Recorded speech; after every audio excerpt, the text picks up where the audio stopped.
Hello and welcome to this morning's discussion here in the European Parliament, brought to you today by Euractiv with Gilead.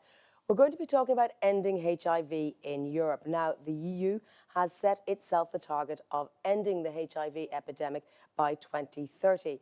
We're going to ask today whether that is feasible, is it on track, and what can we do to make sure we deliver on that aspiration. In the European Union, the EEA region, there are more than 750,000 people living with the virus and approximately 23,000 new cases each year. We're going to talk today a little bit about a new report that has been published by Boston Consulting Group for Gilead Sciences. And that report has 4 key recommendations to help us reach that target. One is to allocate more resources to PrEP promotion and to increase its uptake, to incorporate an opt-out approach for HIV screening under certain circumstances. We'll get into the details on that. Also to expand HIV care delivery beyond the traditional setting, so maybe to look more at healthcare in the community. And finally, to define and implement tools to measure health-related quality of life. Also, a very tall order. So we have a great lineup of panelists to discuss that today. So I'm delighted to welcome to our discussion Mark Angel, MEP, Quaestor of the European Parliament and co-chair of the LGBTIQ+ intergroup and a member of the informal working group on HIV here in the Parliament. Also, his co-MEP, Nicolás González Casares, who is a member of the Sant Committee, the Health Committee in the European Parliament. Joining remotely, Julia Del Amo is Director of the Division for the Control of HIV, STI, Viral Hepatitis and Tuberculosis within the General Directorate of Public Health in Spain under the Spanish Ministry of Health. Nicoleta Policek is Executive Director of the European AIDS Treatment Group. Christoph Spinner, Chief Operations Officer and Hospital Operations Chief Medical Information Officer, something I'm sure will be relevant to us today, and Consultant Physician for Infectious Diseases at the Technical University of Munich University Hospital. Joining me also as well is Mercy Shibemba, who is co-author of that report and will be able to tell us a lot more about it. And finally, last but not least, we are delighted to have Neil Mulcock, VP of International Government Affairs at Gilead. So, ladies and gentlemen, we've a lot to get through in the next hour and a half, and I will remind our online audience that they can ask questions of our panellists. Simply use the box on your screen. You can scan that QR code to go to Slido or type your questions in, and we'll get as many of those as possible. Time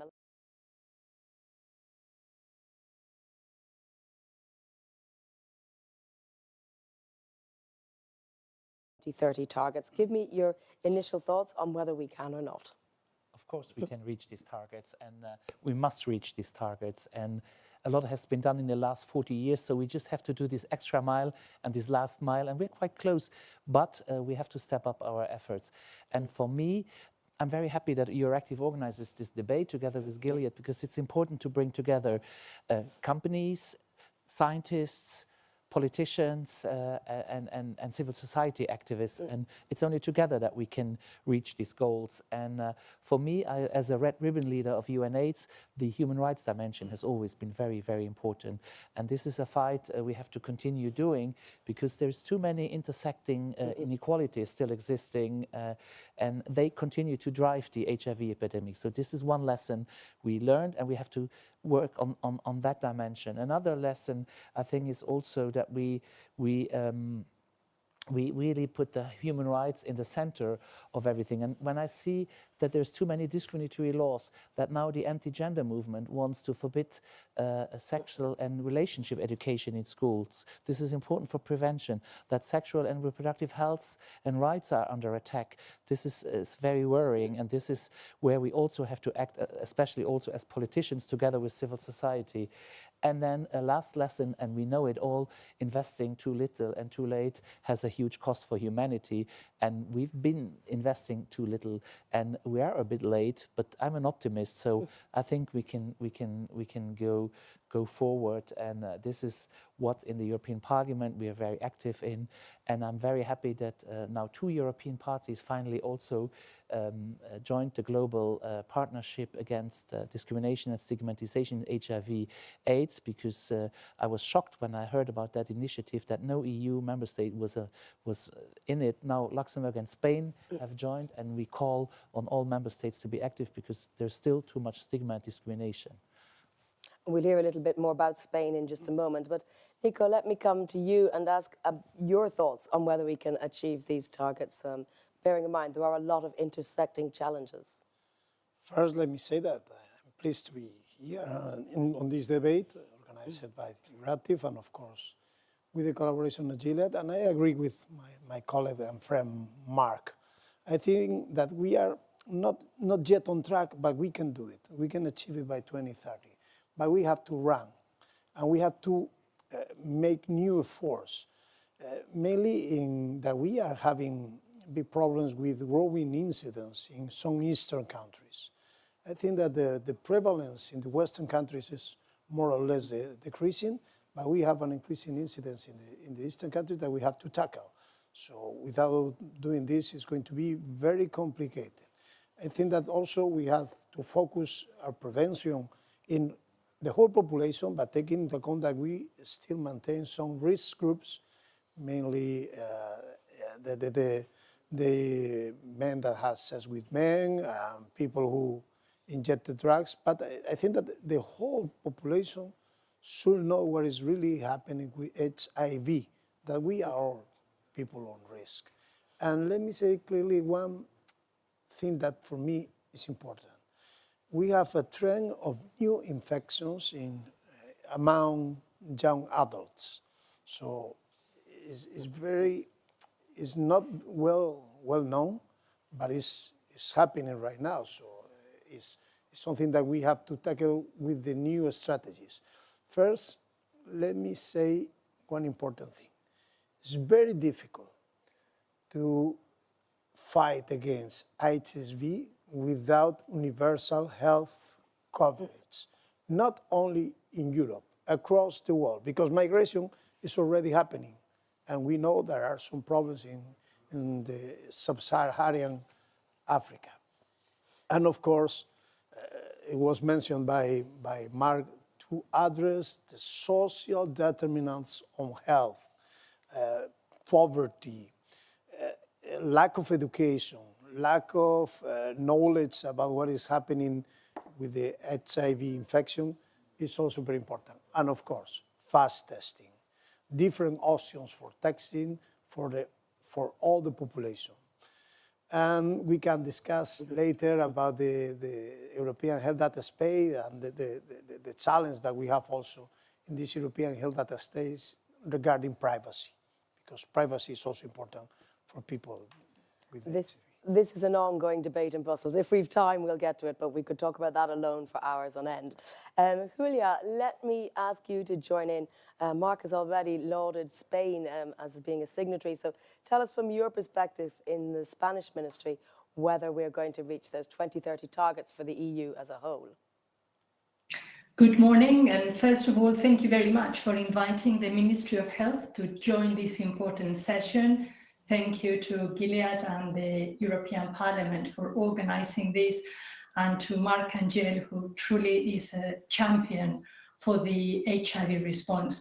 I fully agree with the comments and reflections that my previous colleagues have outlined, and I think we can make and we can meet those targets, provided we are committed to do this final effort. Again, as Nicolas also mentioned, we cannot forget how the European epidemic is nested within the global epidemic. So a global health approach is key in order to respond. If we look at Eastern Europe and the Russian invasion of Ukraine in the last years and the impact that this has had on HIV epidemiology and on the burden of HIV care in some countries such as Poland, of course, this is not going to end. At the same time, there are emerging challenges, and we can only look a few years back and see what the COVID-19 pandemic or the mpox global outbreak has impacted our responses. So we really need to have a global health approach to end AIDS as a public health problem by 2030. And I am thrilled that we are discussing here so many innovations.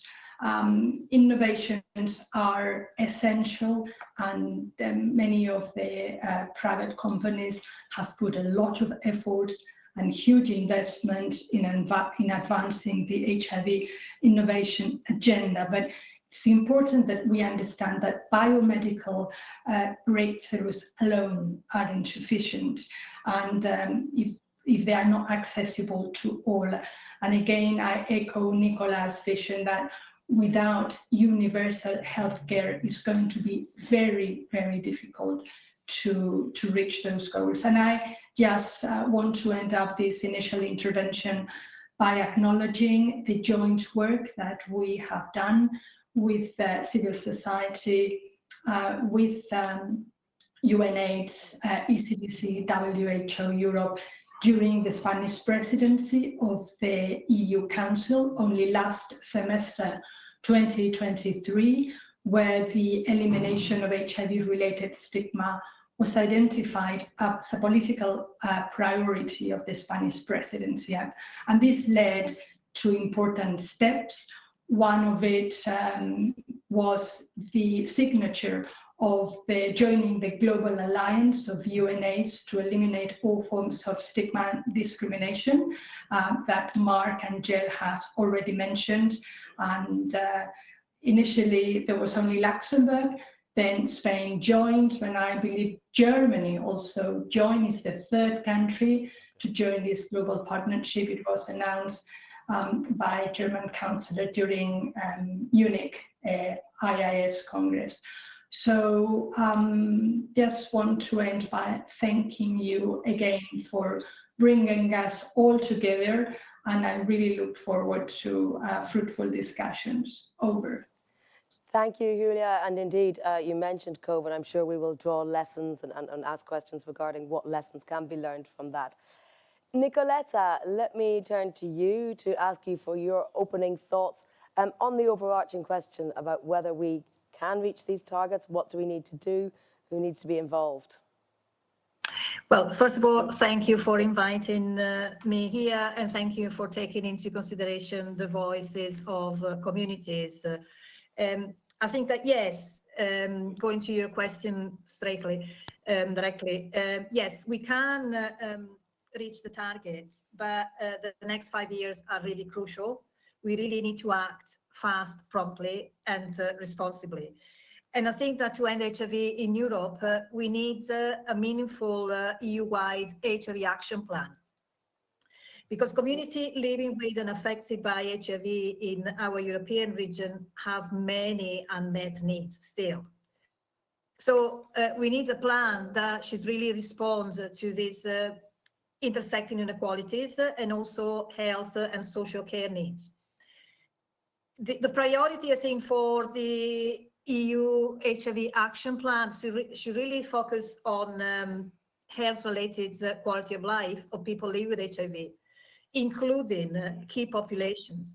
But I think we need to start, and we only have 5 years, we need to start really learning the language of key populations. We need to be able to be there with them and for them, and rather than making assumptions. So I'm all in favor, as previous speaker said, of a global health approach, and globally accessing healthcare is vital. But also we really need to start thinking that one approach doesn't fit all. In order to reach every single person, as every single human being, we need to understand how to reach them.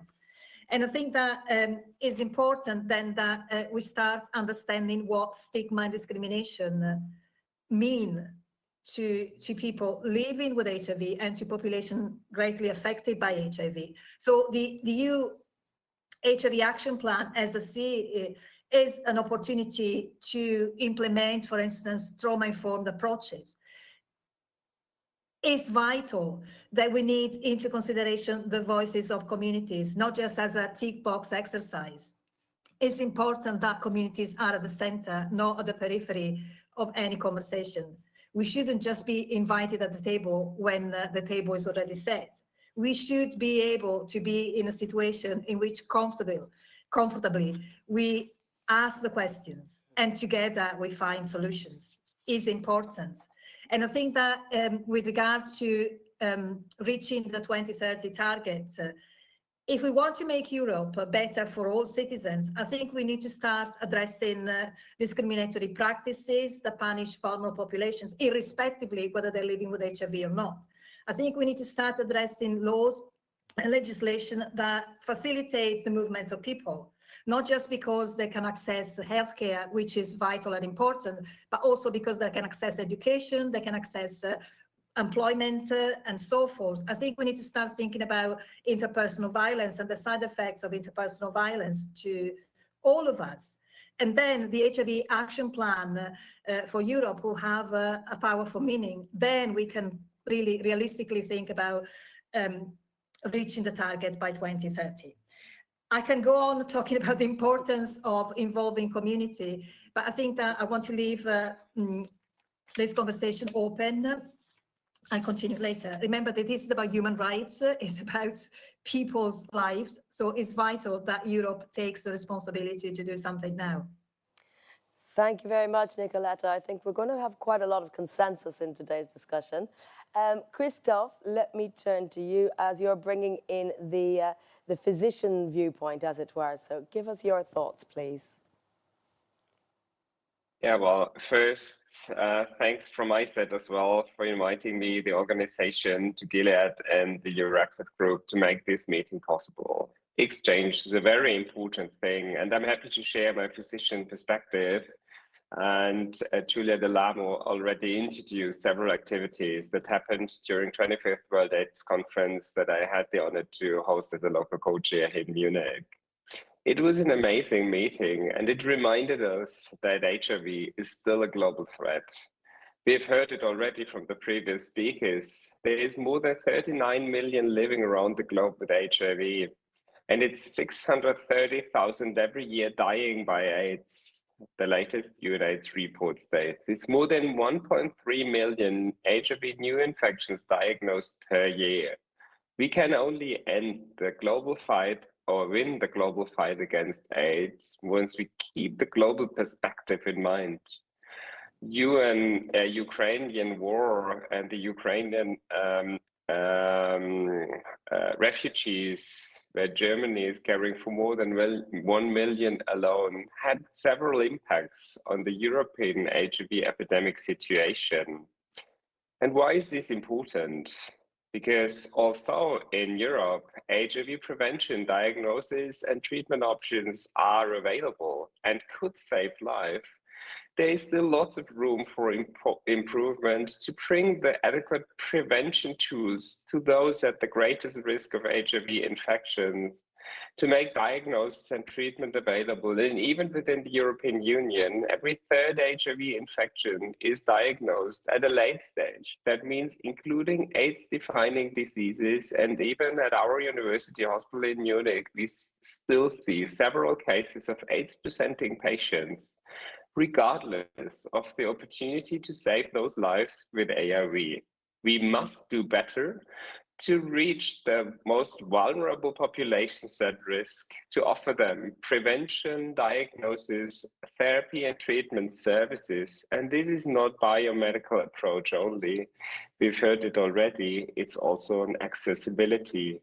That includes novel prevention strategies, including telemedicine, home and self-sampling, and other innovative ways that are at that time under several barriers and that could not be fully executed to the most at-risk individuals.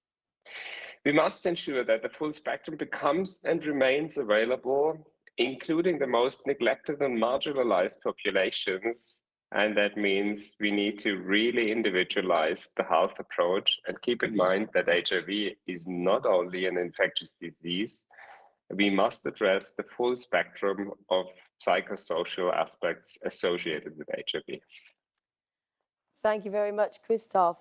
Mercy, let me turn to you. Now, I outlined very briefly the 4 recommendations of the report, but the full report title is Going the Extra Mile to End the HIV Epidemic.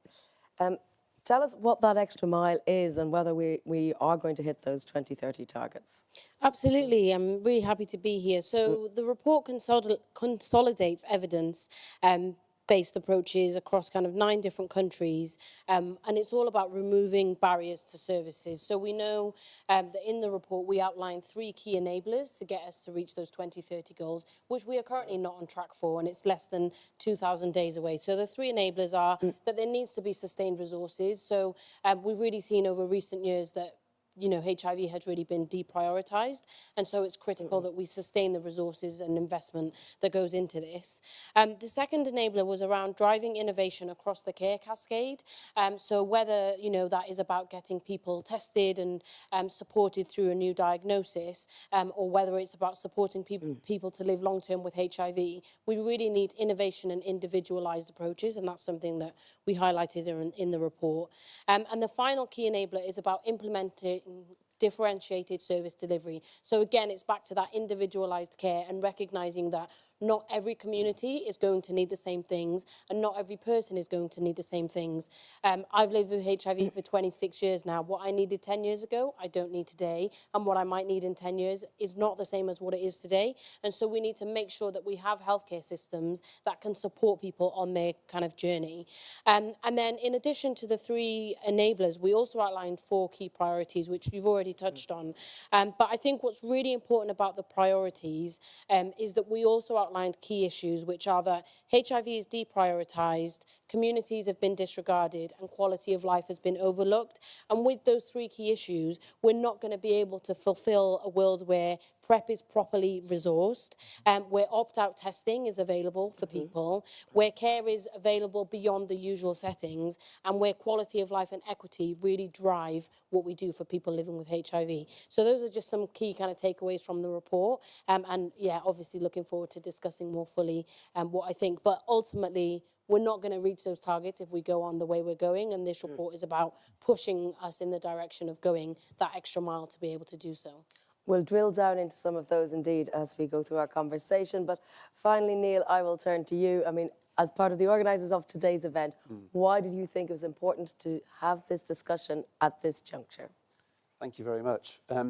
So we're at a critical time now, 2024, just 5 years to go, as Mercy said, about 2,000 days before 2030, when all governments have publicly committed to reach the UNAIDS goals.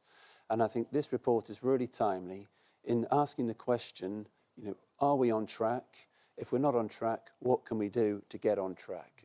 And I think we've made tremendous progress since the HIV epidemic first materialised.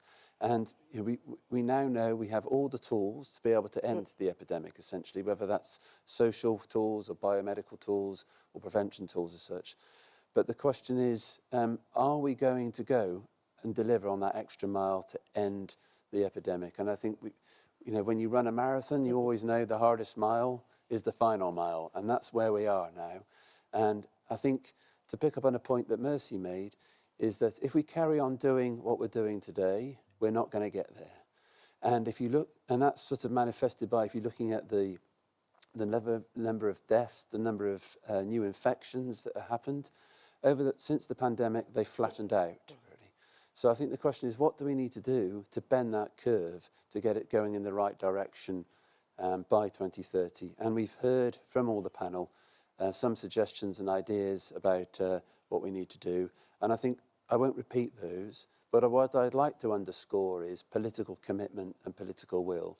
We need that leadership from the EU institutions, from member state governments, to commit and to deliver and to resource the tools that are necessary to end that goal. Because I think it's very hard for civil society and companies like Gilead to do it on its own. We need to work in partnership with the politicians, with the governments, to deliver this goal. And if we do that by working together, I'm confident that we can deliver and meet those targets. Well, Nicolas, let me come back to you, since you're talking about, Neil is talking about the buy-in of political will. Now, Mark and Julia have already underlined the essential principles of human rights that underpin this, and talked about universal health coverage. What's your take on this, and where do you feel the political will can drive change? First, let me mention that at national level and member state level, we have some initiatives that was mentioned before. Luxembourg, Spain, and now Germany are working on that. But there is a lack of other member states, and mainly those member states where the epidemic now is increasing. So we have to highlight this, and we have to call the attention of other people from these member states, also in this House, also in the European institutions. But let me be clear, we have to create a policy framework in the European Parliament and also in the Commission in order to get on track to 2030. And it's very important to mention this, funding and allocation of this funding to continue support research and development in the HIV treatments and early diagnosis and also prevention. Because it's true that we have EU for Health and cohesion funds and so on, but you know that EU for Health now is getting poorer, and all this funding is continuous peaking from other fundings. And of course, Horizon EU is one of the main programs when it comes to research, when it comes to innovation. So we had to continue support dedicated funds, not only for Horizon Europe, also for programs of HIV in Horizon Europe. And of course, enhance awareness and education, to promote education, not only on the risk groups, of course in the risk groups, but say to the people, to the young people, that this could be hiding epidemics. Because yes, we can manage people with HIV, with ARTs treatments, but of course, we are going to have more infections. So prevention is key, raise awareness is key, support public campaigns at European level is also important, and we can do it here and provide these campaigns to all the member states, mainly focusing on those member states where the epidemic is increasing right now. Well, that's very interesting, because I see a question coming in from one of our audience members. Jacob Osborne was asking, what is the role of the EU in supporting and funding research and innovation and to create new tools to prevent or to treat HIV? So I think you've gone some way to answering that. But I'd also like to bring in Nicoletta to get your perspective on where the EU institutions can help lead and work with member states, whether it is through funding or whether that is through coordinating initiatives. Tell me what you think can be done or what more needs to be done. I think that, well, absolutely, conversation should be happening in terms of resources, financial resources and location of resources. But as I was listening, I was reflecting on the fact that actually there are already a lot of initiatives. And I think that what is still missing is the political will to coordinate all these initiatives, because I think that, we all agree that 2030 is the target we want to reach. I think we all agree that we don't want more people living with HIV in situations where they don't have access to care. We want better tests. So these conversations have happened already. What we haven't discussed is who is taking responsibility for taking these conversations forward. So that's when the EU should be in a position to better coordinate what is happening already. Because I do advocate strongly for more resources allocated to communities, because that's where the lived experience is. That's where the knowledge and the expertise is. But then we also need to have, that's why I was suggesting earlier, an HIV action plan, which is EU-wide. So we can talk about global access to care within the conversation of one approach doesn't fit all. Because if we start thinking about, for instance, gender, then we can start understanding, what kind of resources and interventions should be there, or maybe they are already there, but there is no coordination, there is lack of information when it comes to women and young girls, for instance, affected by or living already with HIV. But then I can think about other key populations, but also think about, what is happening with those who are in prison, for instance. We can have, several conversations about so many key populations intersecting into the fact that if there is not the political will to coordinate all what is existing, then we cannot really make a sustainable plan. Because the conversation has happened already. So this is the time, really, to start taking responsibility and saying, I have the capability of leading because I'm the EU and I have the funding, the resources to do it. I want to do it. And communities are following because communities are leading. Julia, give us the member state perspective on what can be done, if you like, on an EU level. We've talked about whether there could be EU funding towards innovative new solutions, or is it that the EU needs to take a role in coordinating, as if you like, as Nicoletta has suggested, an EU-wide action plan? Because health is, as we know, a national competency. Where can the EU institutions step in? Thank you for the question. And I agree with Nicoletta's comments. We're all missing this HIV action plan. And the EU, of course, has taken steps. And as member states, I was mentioning the example of Spanish leadership during the European presidency of the EU, and we had the support from the trio, from the countries that were participating in our trio, namely Belgium and Hungary. The Minister of Health of Hungary came to our high-level meeting, and we thought that was an important step coming from a country where the HIV response has areas of improvement. And so, of course, there are EU institutions that can frame lots of the action of our actions and magnify these actions. Of course, the EU can also support those organizations that have the experience and lead the way. And Nicolette, the community, I couldn't agree more with her, not only funding them, but also making sure that they sit at the table from the very beginning, because the advances and the innovation and the really successes, because HIV is a story of success, cannot be explained without the meaningful and full involvement of the community. And I want to mention, for example, funding UNAIDS, and we've had this discussion with Mark and Jill over the last few years. UNAIDS has been championing for human rights and for this vision of public health, global health, human rights and science all together, and having the community at the center.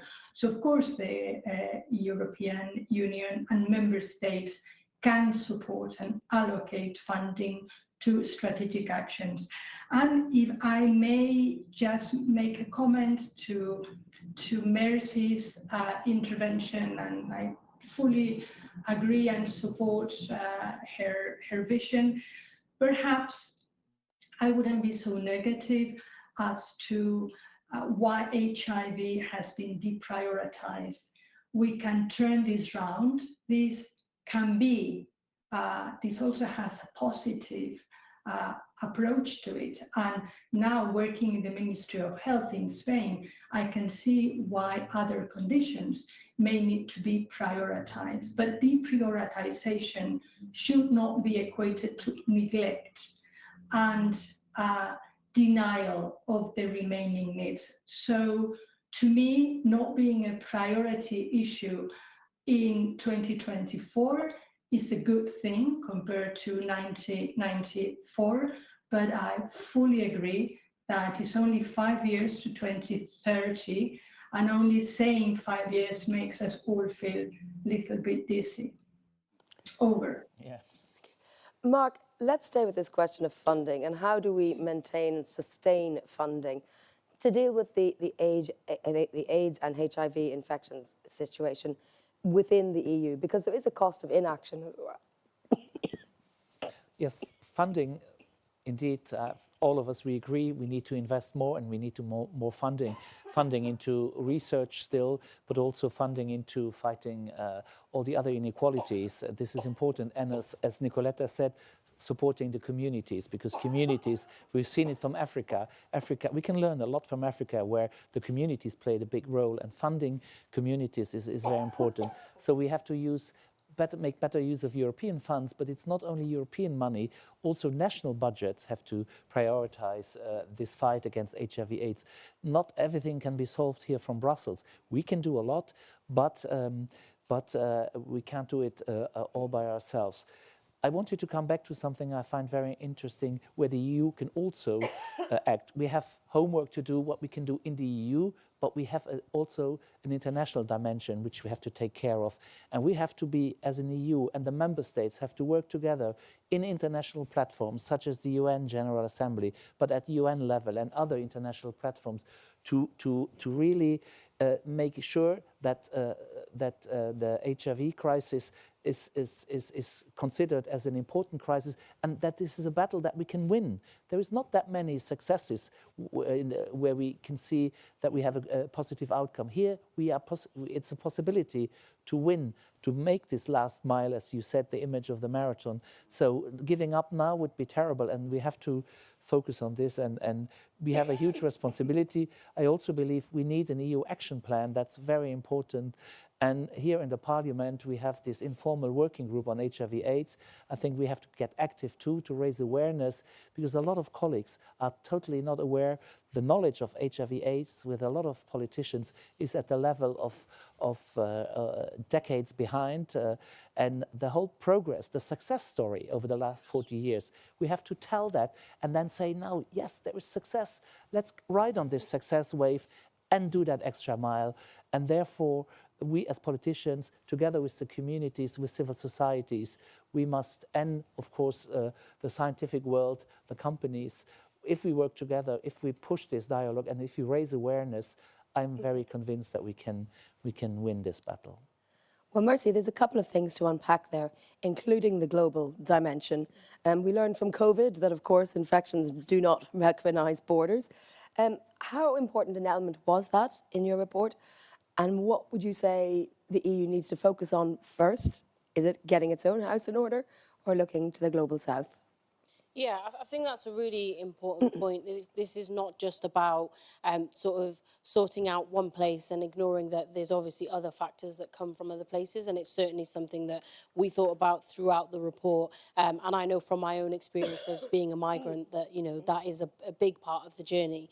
I think what we have outlined in the report makes it really clear that we do need to get our own house in order, not just to do that, but also to demonstrate leadership, but doing that by taking in the lessons that we have learned from the Global South. So, you know, for example, I was lucky enough to go to the Barcelona checkpoint about 2 years ago, and that there is a great example of care beyond a usual setting, and something in which I think Europe can really lead the way in demonstrating how we can be innovative and different with how we use our healthcare systems to meet the needs of communities, to drive infections down and get support where it's most needed.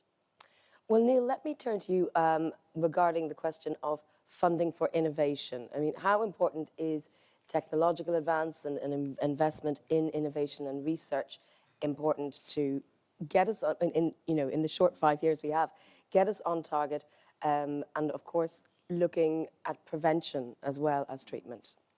Well, I think we need to look at it as a package, in as much that you can't just do or focus on one element. If you're going to be successful, you have to look at it in the round.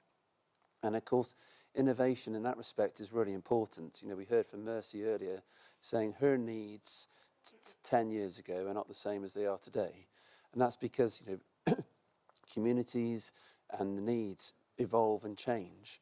And we all, as a society, have a responsibility to adapt and meet those needs, whether it's an HIV patient who, wants to reconsider or consider how they administer or how they take their medicines, people who want to sort of make sure that they are safe and able not to contract the virus. And equally important in terms of service delivery. People don't want to go to a university hospital to get their treatment or get their preventative treatment or whatever it may be.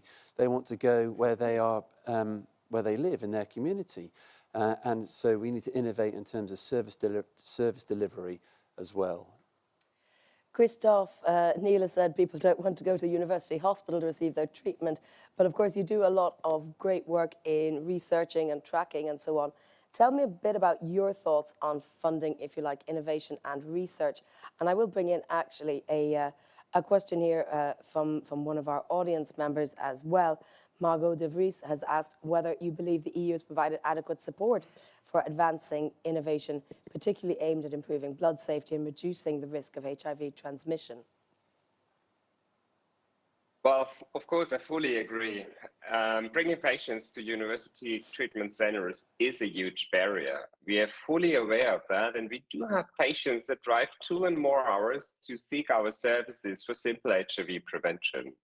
So from a patient perspective, I would fully agree. We need to have lower barriers in accessing care, and the needs are totally different, coming from dedicated risk groups, from different situations, rural and urban areas. In Germany, as in many countries, HIV care facilities are located in the bigger cities. But at the same time, this is a big barrier to people in the rural areas. So I would strongly recommend, first, to seek the full package, as I've said before, prevention, diagnosis, and treatment, to make targeted health offerings in the dedicated EU member states, including innovative ways. On AIDS, there has been innovative ways of automated vending machines for HIV tests and HIV PrEP services presented from Eastern European countries, where people can access 24/7 care with an automated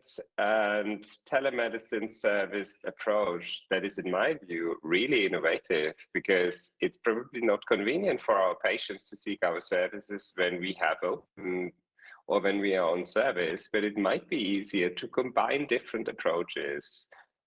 We must study these approaches and see whether they are feasible and to be implemented in the different member states, and therefore it needs the legislative regulations or the regulations to allow such implementation of those technologies. Second, regarding biomedicine innovation, HIV therapy innovation in the latest 20, 30 years was an incredible, fascinating thing to me. I think the field of HIV is one of the most innovative ways, and we must ensure that innovation continues. On AIDS, there has also been data presented on long-acting prevention methods that are even superior to the highly efficacious oral PrEP options in neglected or in populations where we know where PrEP is not working, which is female and people who inject drugs. So that's the value of biomedicine innovation that comes up, and that clearly demonstrates in studies that there is still room for improvement. And that means we need to keep funding on biomedicine innovation, but not only to develop those innovative ways of care and drugs, but to make them accessible in the different member states and countries to allow the patients at risk to seek their treatment. And I must say, even in Germany, we see for that year, for the first time, not further declining, but even inclining HIV new infection rates, despite universal and publicly reimbursed PrEP services, access to diagnosis and therapy. And that reminds me that there is further action needed, and I completely agree, there should be an EU action plan to allow and enable the different member states to keep the fight going against HIV.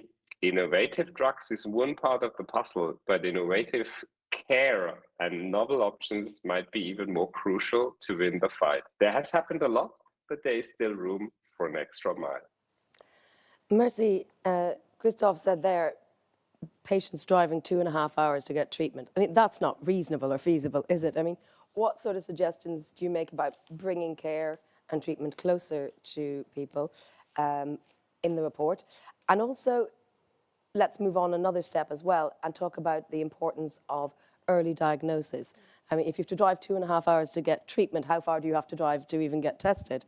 Tell us about that. Yeah, so I think what you've touched on is a great example of the fact that even, you know, within the EU and EEA regions, we still have people who are unable to access care and services that are close to them, and that is simply not acceptable. And so the Barcelona checkpoint is one of the examples that we've really highlighted in the report as an example of how to bring care to people where they're at, and looking, you know, at different communities and needs that people have to be able to do that.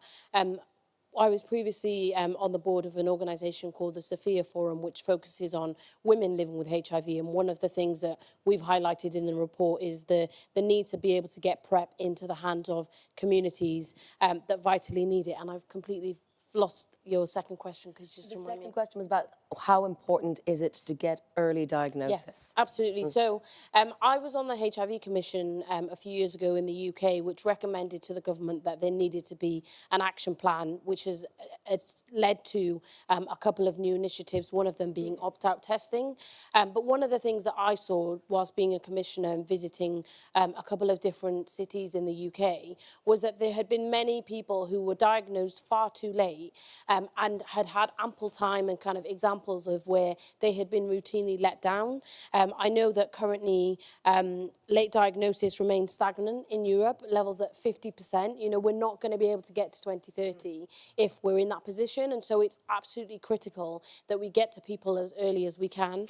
We've already mentioned that young people are getting diagnosed. It really scares me that people my age are, you know, getting diagnosed when they should have had the education and the access to services that they need to prevent new diagnoses. So we need a whole package which looks at education and prevention, which also, you know, addresses the fact that people are going to need quick and timely solutions to be able to get prevention, and then also support more holistically to look at other factors in their life that might increase their kind of risk profile for acquiring HIV, or if they're already living with HIV, thinking about how best to support them to live well with HIV so that they cannot pass it on the virus.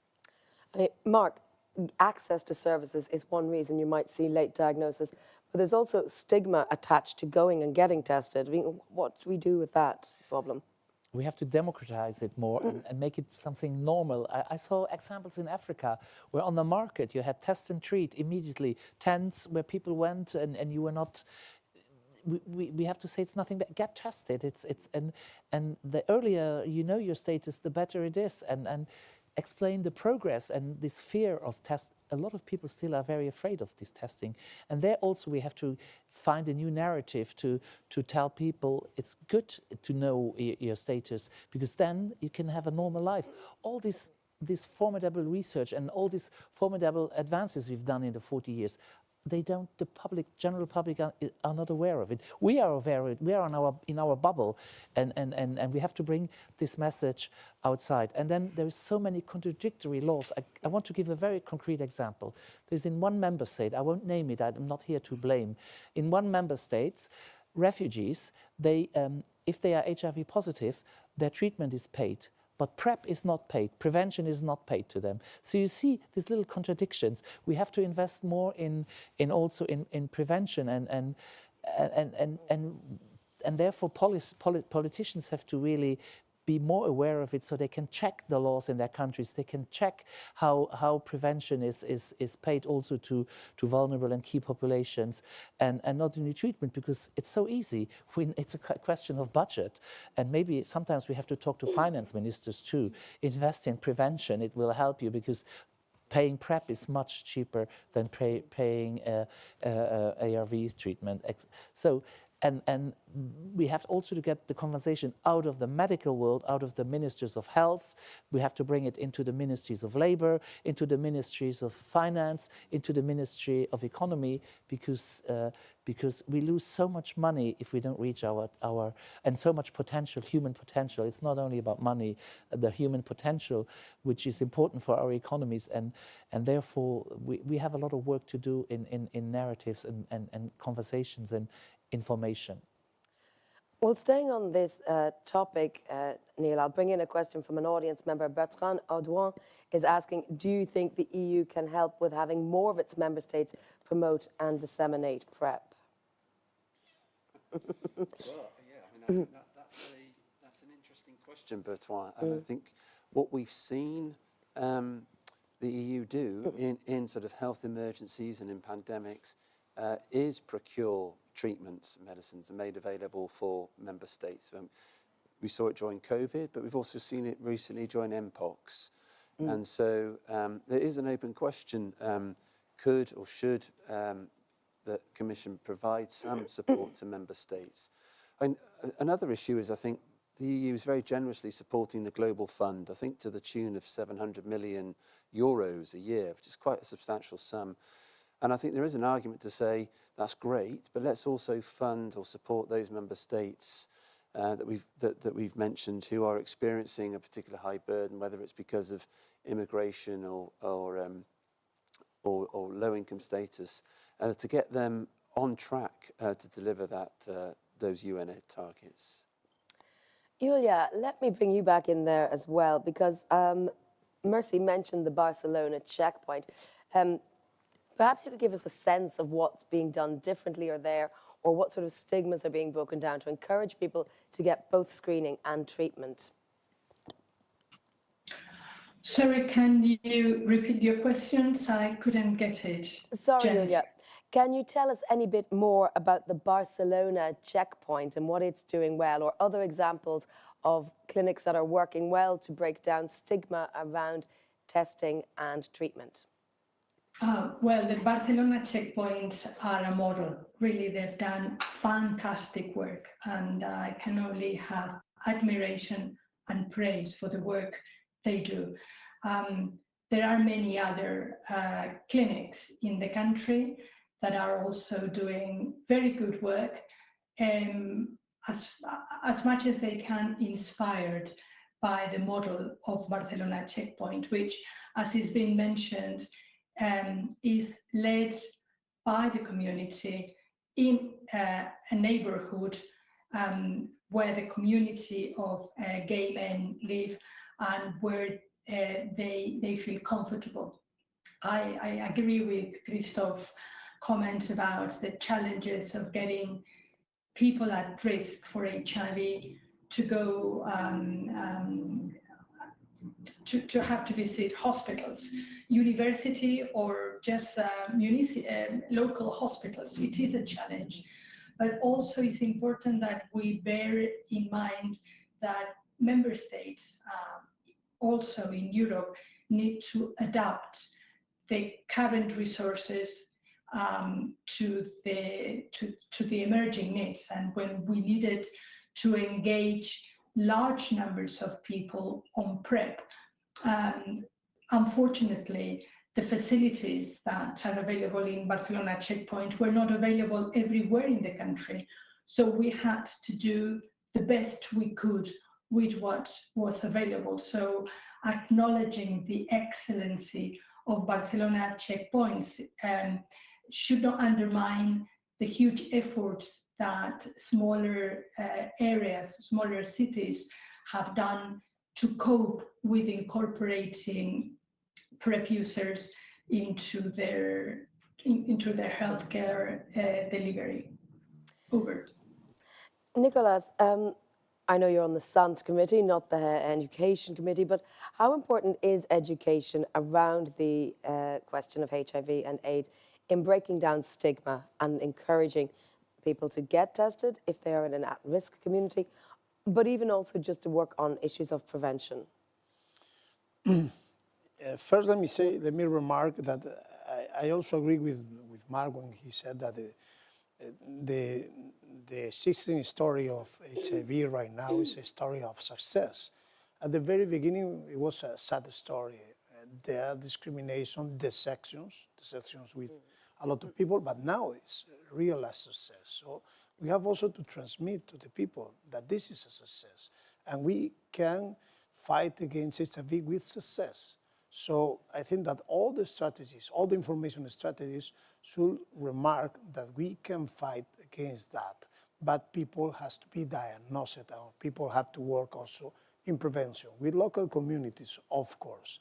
For me, the main concern is about this new generation of young adults that really don't know what is really happening with HIV. And now we have a controversy. We have this social stigma, but we need to use a lot of data from the people. So we have to engage people in order to collect this data. We are working at the EU level with the European Health Data Space.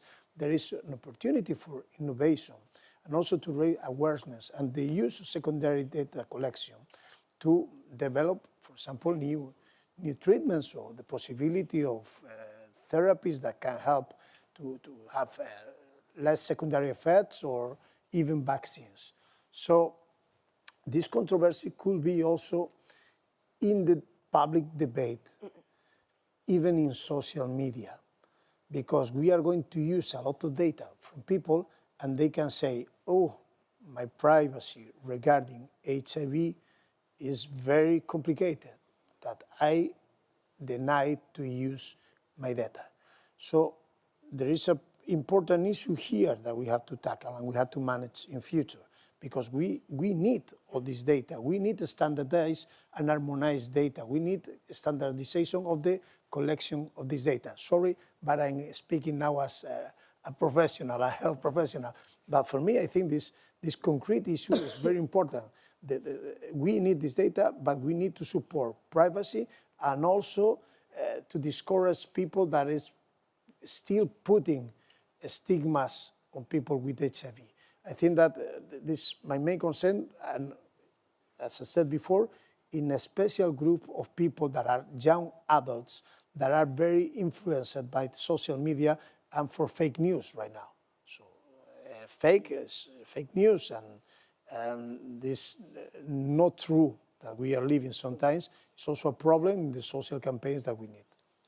Well, it is that social stigma and so on that may result in fewer people wanting to give away their data because they fear it might be leaked. Yes, they can feel that their privacy is in risk. You can imagine a migrant coming to Europe suffering HIV and they don't have all the rights that all the people in this country have, and you are asking him the data and he can feel, oh, I will have some problems. I'm new here. I really don't know what is happening. So this could be a problem. Nicoletta, let's talk some more about stigma and discrimination. There are inherent barriers to getting treatment and getting tested. Can you give me some insight into what sort of challenges those pose and how we might overcome those challenges? Yes, but can I just say something before I answer your question? I think it's important that we say that everyone is at risk of HIV, not just because we have been talking about people who are at risk of HIV, which then links to stigma and discrimination. But in reality, all sexual beings are at risk of HIV. And I think that when it comes to education, when it comes to understanding access to testing and all the conversations we had thus far, I think it's important that the message is out very clear that everyone is at risk of HIV. I'm not talking about, creating panic or anything else. I'm just saying, I'm suggesting in relation to the HIV action plan at European level that I mentioned earlier, as a proposal, that I think this should be very clearly stated, because then we can then talk about the meaning of stigma when it comes to accessing testing, when it comes to accessing healthcare in general. It's easy and very difficult at the same time to address stigma and discrimination, because at one level, you can easily address stigma and discrimination by making sure that legislations that are already discriminating and punishing vulnerable populations are revisited. So, you can easily do that by, making sure that you address all the issues related to and affecting those who are using drugs, those who are involved in sex work, and so forth, those who are migrants, for instance. Then you can dissect stigma and discrimination, because you're already addressing some of the key barriers at a much more, if you like, personal level, as in every single individual accessing healthcare and accessing testing. I think what is easily achievable is a mechanism for monitoring HIV and AIDS-related stigma and discrimination in the healthcare setting.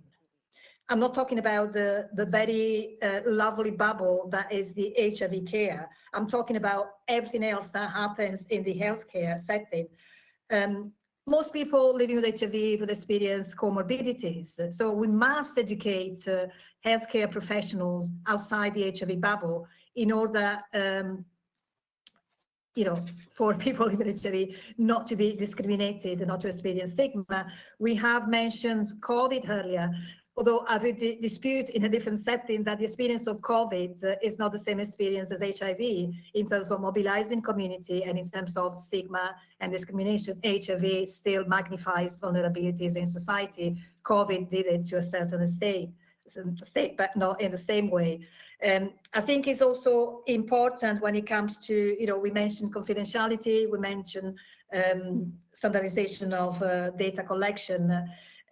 These are all impacting on the experience of stigma and discrimination. Solutions are there, because if you think you can, if you want to address this issue, you can use HIV, which, as I said, magnifies discrimination and stigma and injustice and human rights violation, and you use HIV to make Europe a better place for all citizens, because once you have addressed these issues in this container, which is HIV, then you have addressed the issue of human rights violation for many other vulnerable populations. And those vulnerable populations will not be vulnerable anymore, so they can access testing, they can access healthcare. We haven't even mentioned, for instance, all the issues related to retention in care. There are so many people living with HIV in the European region who then leave care. And there are so many reasons, most of them related also to stigma and discrimination, and the inability of speaking literally the language of the communities.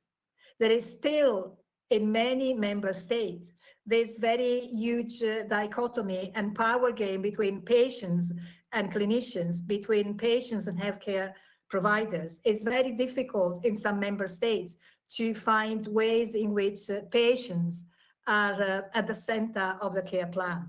This is very important. Thank you, Nicoletta. I'm going to touch on a couple of things and ask a couple of questions with comments from our audience before we go to a final wrap-up round.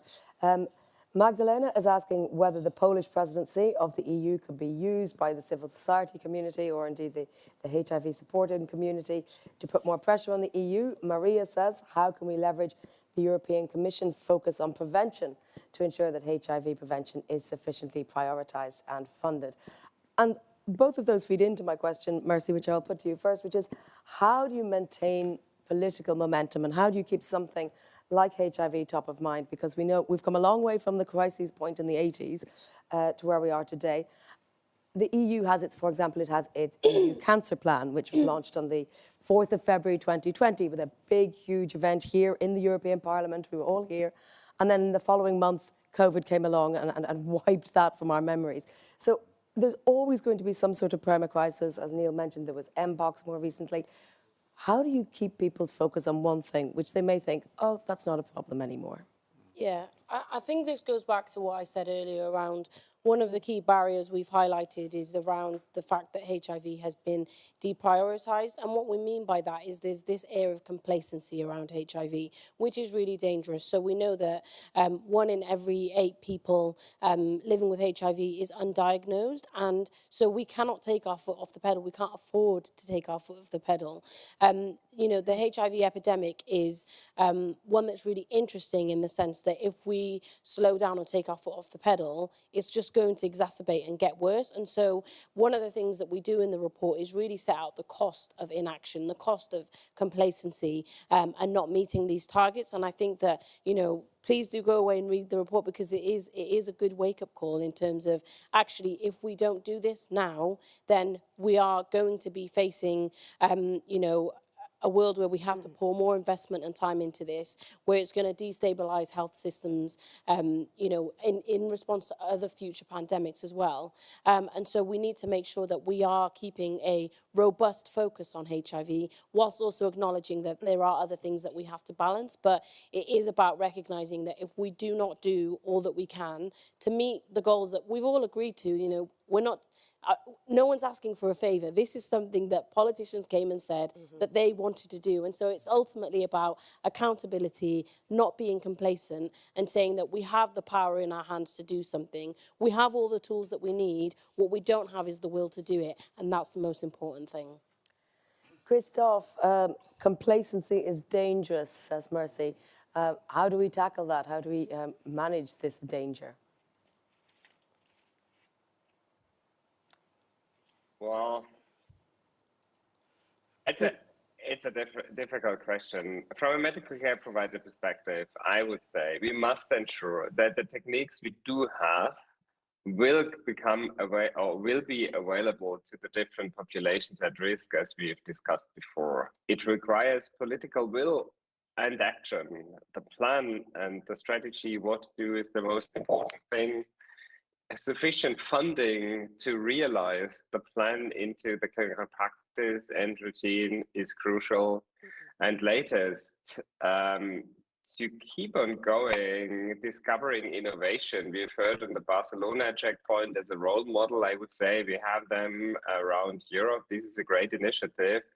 But we now have even newer approaches, telemedicine approaches, to make health information as well as health services universal, available within the different EU countries. And there's lots of initiatives of the member states have talked on the vending machine and other new ideas to rethink care. That's the most important thing. And I must say, it's important that we keep the focus on HIV, because you've said it in your intro statement.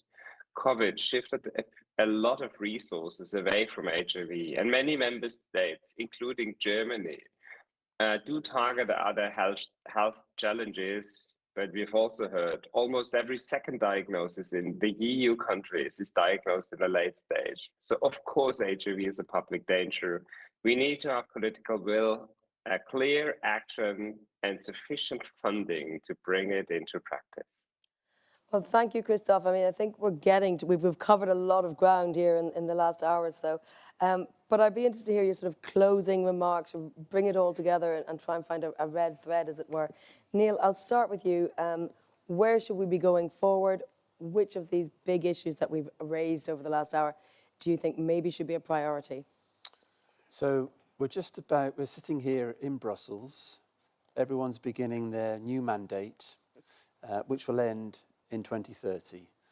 And I can't think of a more or a bigger legacy that everyone in the Parliament and the Commission could have by standing up at 2030 and saying, I played a role, I contributed to the EU, taking a leading role in delivering the UNAIDS goals and ending the epidemic.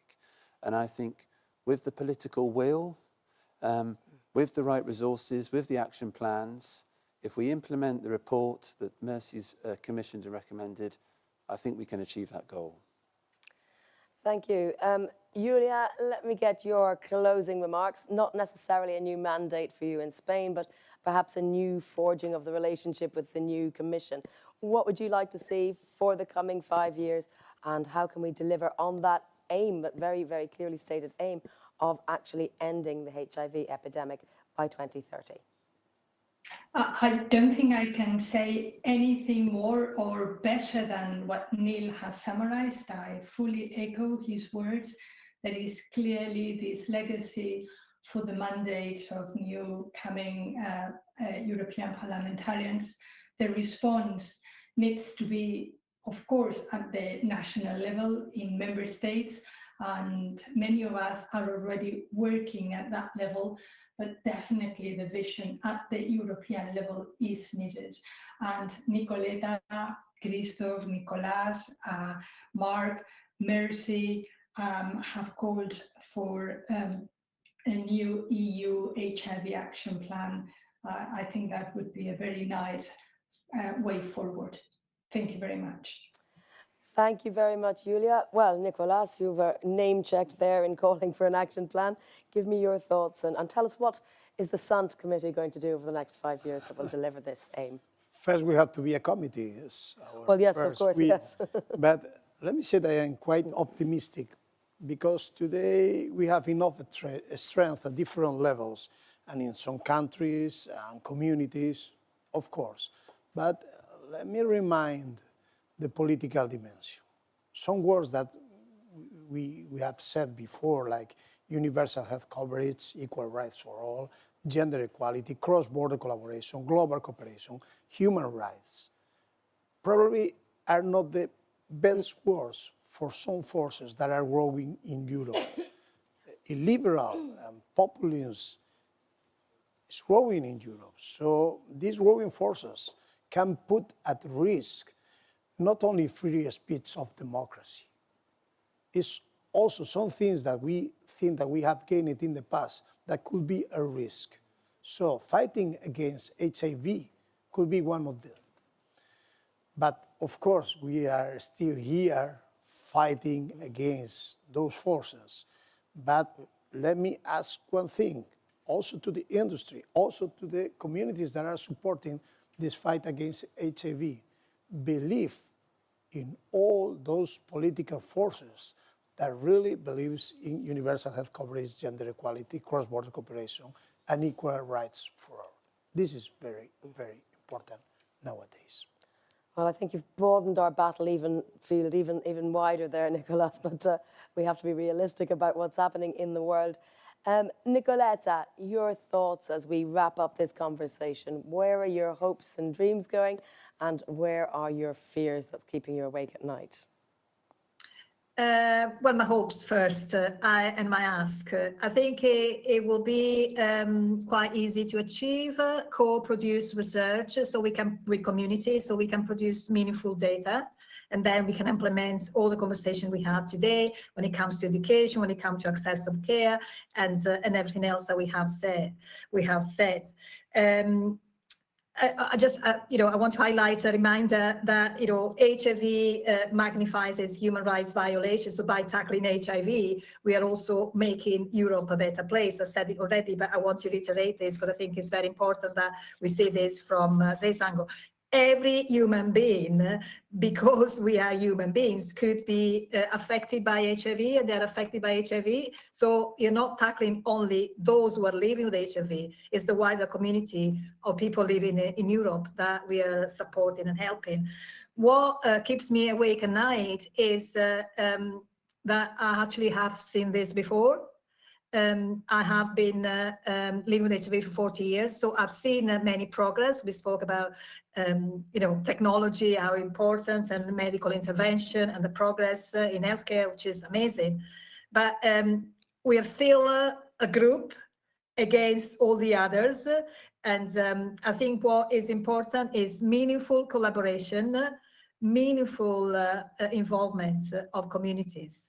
Not tokenistic involvement. I started my conversation today by highlighting this, and that is my pledge. And I want to make sure that we are accountable.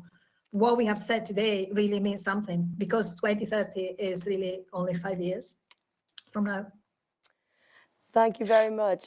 Christophe, your closing thoughts. We are on a tight deadline. We have got 2,000 days or so to deliver on a very tall order. What's your final thoughts as we end this conversation? Well, I've shared my thoughts already. I think the most important thing is to remain with the will, to have the sufficient funding. An EU action plan would be helpful. The initiatives of the member states are incredibly helpful. And the involvement of community is at least crucial to keep the fight against HIV successful. Studies and biomedicine innovation, including the accessibility of the innovation within the member states, is crucial as well. And we've talked a lot on stigma that I would like to fully echo.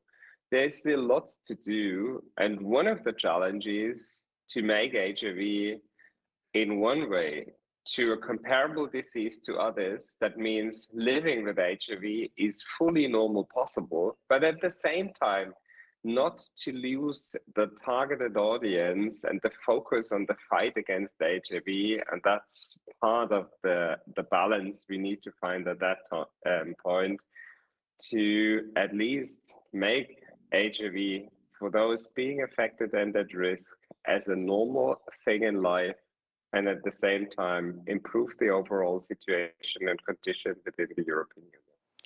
Absolutely, Christophe, and we should undermine, of course, the wonderful technological advances, because effective treatments really do make living with HIV possible. They can prevent transmission during pregnancy, as well as transmission in other ways as well. So it's absolutely paramount that we get that message out. Mark, your closing thoughts. There's a lot to unpack from what we've discussed, but pick a few of your highlights. I think we have a very short-term responsibility as European Parliament now during the hearings of the commissioners, that we make sure that we continue to deepen the social union, that we continue to work on the union of equality, to end all kinds of discrimination. This is a first thing we have to do. When the hearing of the Health Commissioner, to make sure that this human rights dimension will be in it, that there will be enough funding. And then we have to work on that EU action plan. I think we need to have a report also here in the Parliament, and I can only call these colleagues who are in the committees of SAND or other committees that we get an initiative report on this. This would be very, very important. And then I think Mercy said it before. I noticed, I put this sentence down. She said, we have the power in our hands. Yes, we all agree, but we don't have the will. We have to get that will back. And if we get that will back, we will get that extra mile, and we can reach this target, which everybody agreed to, and nobody was forced to sign this commitment back in 2015. This was a common commitment, and please, we owe it to the communities, we owe it to our society, and if the key populations, if people living with HIV/AIDS having a better life, we all have a better life. Mercy, final word to you. You've been working on this report for some time.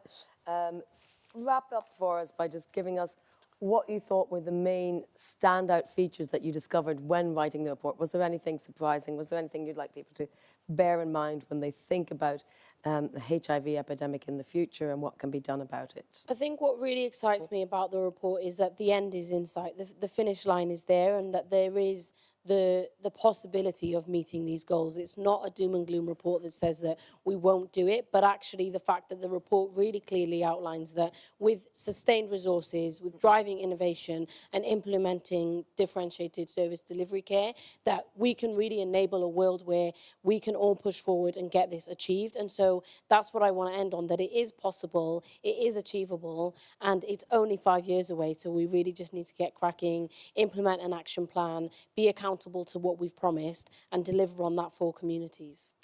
Thank you very much. So I think it's fair to say from everybody there's been quite a bit of consensus about the need for an action plan. So perhaps a big call out to the new Commission as it settles into its new mandate. We'll see who the Commissioner will be. We'll be watching, eyes will be here on the European Parliament with those hearings as well in the coming weeks.